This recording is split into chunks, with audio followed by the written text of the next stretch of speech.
போறது அக்னி சாரா பிராணாயாமம். நம்ம பாடி நல்லா நேரா இருக்கணும். ஸ்பைன் எரெக்ட் பண்ணிட்டு அதுல பஸ்திரிகா பிராணாயாமம். நல்லா கைய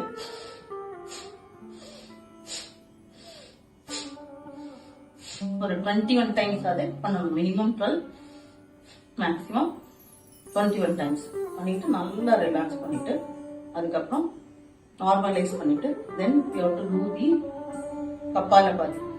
உள்ள நம்ம சக் பண்ண முடியும்.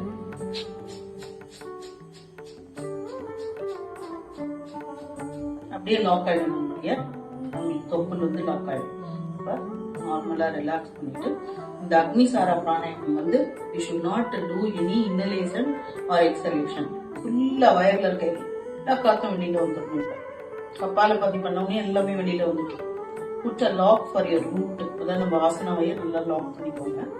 அப்புறம் டம்மிய ஸ்பீஸ் பண்ணி அங்க லாக் பண்ணிக்கோங்க.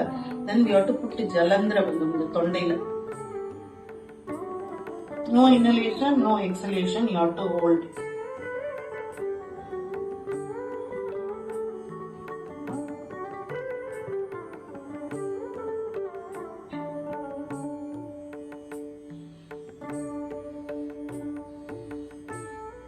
பண்ண பாடி செம்ம கூல் ஆகுது.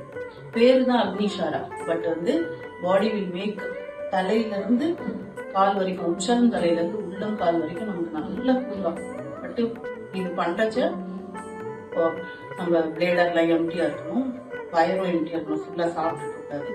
மார்னிங்ல பண்ணும்போது ரொம்ப நல்லா இருக்கும். ஃபர்ஸ்ட் வந்து Bhastrika pranayamam, Kapalabhati, then only you have to do the Agnisara பிராணாயாமம்.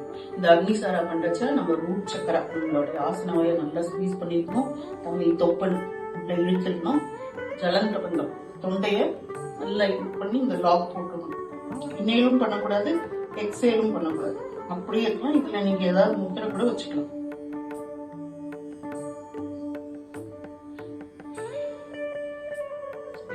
இது பிராக்டிஸ் பண்ணா அவ்வளோ பெனிஃபிட்ஸ்.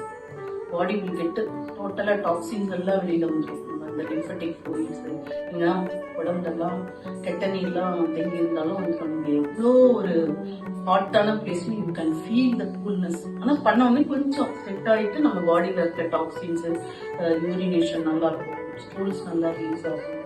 ஒரு சிலருக்கு வந்து ஏப்பம், கேஸ் ரிலீஸ் ஆகுது. அதெல்லாம் it will remove all our toxins. ரெகுலரா ப்ராக்டிஸ் பண்ண டைம் வில் கெட் இன்க்ரீஸ்ட்.